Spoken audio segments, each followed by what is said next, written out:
afternoon guys, welcome back to my YouTube channel. Ang regalo naman ng asawa ko ay itong Tefal Opti-Grill Elite o Elite XL. Binasa ko sa German, Intelligent Grill. And sabi niya i-unbox ko rin daw siya. Nakasil pa siya guys, so hindi pa siya nabubuksan. I-unbox ko sa buksan pa siya nabubuksan. Kasi diniliver nila ito, ganyan na siya, hindi nila binalot sa karton. Ito ang wish niya sa Christmas, kaya ito ang mairigalo sa kanya. Kasi gusto niya rin magkaroon ng ganito dahil yung anak naming lalaki nakatanggap siya last year. Ang asawa ko kasi pag may makita siya na meron yung anak ng lalaki, gusto rin niya magkaroon. Parang bata ba na kung ano meron si anak ng lalaki, gusto rin niya magkaroon. Pero mas malaki ito kasi XL. Yung sa anak namin, ano yata, L lang siya. So marami kang magagawa dito sa grill na to. Ayan, sa picture na nakalagay kung ano dapat magawa sa grill na ito. Bali, ganito ang itsura niya guys. Nagbasa mo yung address. Ito yung address. Okay. Buksan na natin. This time, kumuha ako ng cutter kasi takot ako sa scissors na masugatan. Maganda ito kasi ibiwa mo lang yung ganyan. Hindi na ma-open na siya.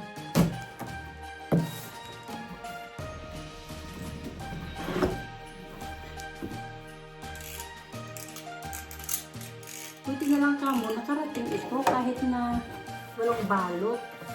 Kasi yung Amazon, nagtitipik na raw sila ng mga karton. Hindi naman magtitipik kundi para less na yung packaging materials na gagamitin.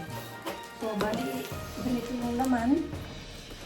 Baliktarin ko na lang para madali makuha sa karton.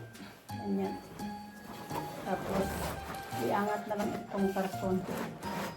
Sana hindi siya matumba. Hawakan ko na lang para hindi siya matumba. Ay, patay! Matumba na nga. Matumba na. Ayun pala. Plastic lang. Thank God. Plastic lang siya. Ganito na lang para hindi siya masira. Ayan. Parang karton ng itlog. Yung yung karton na pinambalot sa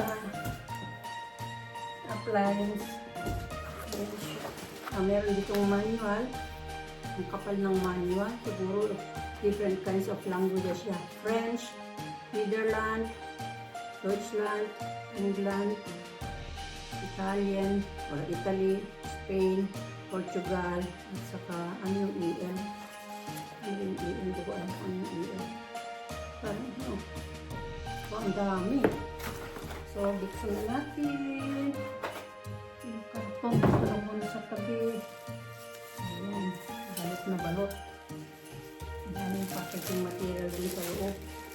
Uy, yung plastic. Ayan, meron pa siyang cookbook. Opti-Grill Elite XL from Tefal. Kasamang cookbook kung ano dapat na magawa. Yung air fryer ko, madalang lang namin ginamit. Yung umpisa lang, laging ginagamit. Tapos kung naka-display na lang siya sa kitchen. Ay, ano yan? Magaling mo na yan dyan.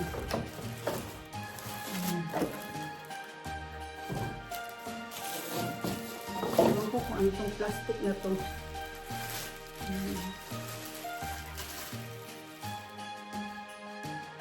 Dito siguro sa baba kasi ganun din sa anak ko. Meron din ganyan.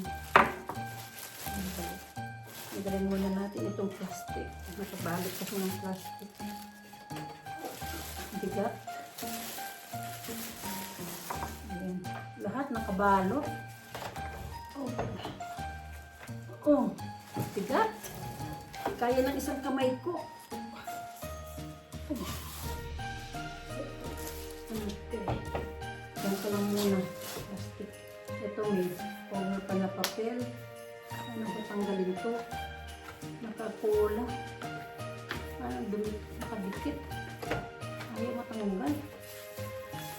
Ano ba to? Nakadikit nga. Ayan.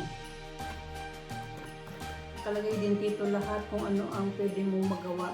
Pwede kang mag-grill ng chicken legs, pwede kang mag-grill ng patties, beef patties, prawns, pork cutlets, bread, pwede kang mag-grill ng bread, at kung ano-ano pa.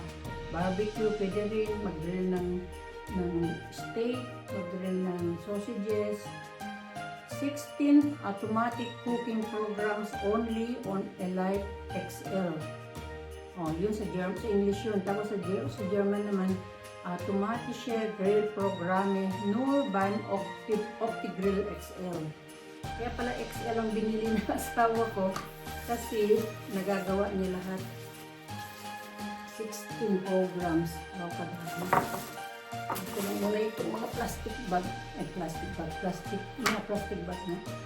Ito yung itsura niya. Stainless. Wow, bagay sa kitchen ko. Ano ba ito buksan? Ayan. Meron pang meron pang cover dito para hindi magaskasan. May oil na yung yung grill. Ganito lang. Pakita ko sa harapan. Para makita niyo. Mali na itsura. Ito yung Power OptiGrill Elite XL. Ano ba ito? Frozen, non-frozen, medium rare. Kung ano yung gusto mo sa pag-grill ng patties. Ayan yung grill niya. Dito pala yata, dito yan. Dito para kung merong juice na na mag-drop dito, meron siyang maliit na dito na ito shalo sa German. Ayaw magpasok. Ayaw pumasok. Mali naman yung pagkaano ko. Isigal. Basta ganyan siya guys. Sige na kami mag-grill ng steak. Ano ito? Kapag ganyan. Hanggang dito lang siya. Hanggang dito lang talaga siya guys. So bali ganyan ang itsura niya. Tapos meron ditong charger. Okay. Ayan siya. Pwede na kami mag-grill bukas. Ay meron akong steak sa sa freezer. So tama-tama. Ilagay na lang doon. Tapos meron ditong kubok. Ayan. Kung paano ang pag-grill ng steak at kung ano-ano pa. Yan ang itsura niya. OptiGrill Elite XL. Ayan, pwede ka mag-grill ng beef steak, steak burger, lamb, chicken breast, pork, bacon, sausage, pre-cooked sausage, seafood, fish, and so on. Kung pwede mo siya i-turn on, steak, at kung ano-ano pa. Ang daming program. Kaya nasabi ko kanina, 16 programs. Laki ng cookbook. Ayan ang pictures ng pictures ng mga pwede mo siyang i-grill. Ayan. Burger. Pati tomatoes, pwede mo siyang i-grill. Fish fillet, and steak, barbecue, tapos spare ribs, sausages, barbecue ulit, chicken, ayan, chicken, fish. Pwede ka rin mag-grill ng stuffed peppers.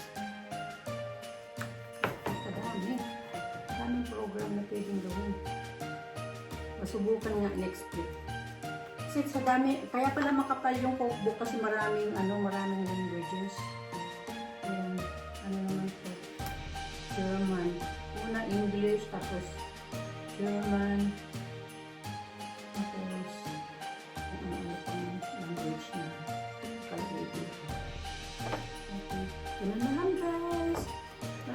salamat sa panonood ng ating unboxing. Ayan, may cookbook at saka manual at saka 16 programs na pwedeng gawin sa 2, 4, 6, 8, 10, 12, yeah. 16 automatic cooking programs only on Elite XL. So anong pwedeng gawin lahat dito sa Tefal Grill, OptiGrill Elite XL. Parang makintab siya, parang may oil na siya, pero wala naman oil. Pero makintab siya, parang nilagyan, parang binrush nila ng oil. So, interrupt ako kasi binuksan ko ulit itong grill ni Papa. Okay, maraming salamat sa inyo guys sa panonood ng aking unboxing, yung birthday ko, yung Christmas gift. Isa sa mga Christmas gifts na natanggap ng asawa ko in 2020. Christmas 2025. Ito lang talaga ang gusto niyang ipa-unbox sa akin kasi sa bagay nakasuot pa yung carton. Yung iba, in-unbox na yung kahapon. Dahil nga, nagpicturean ko yung kahapon na yung pamilya. Tapos yung pag-unbox ng mga yung pagbukas ng mga regalo nila. So, through camera na lang. Ito lang, yung yung sa akin lang talaga ang hindi nila ako pinicturean dahil gusto ko talaga yung ako mismo ang mag-video para may content ako sa aking YouTube channel. Okay, maraming salamat sa inyo guys.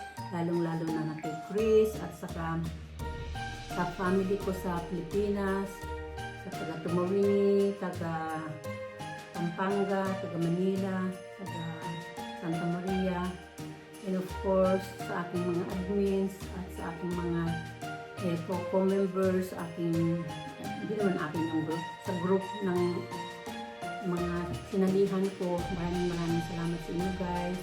Merry Christmas and advance Happy New Year. God bless you all. Bye-bye.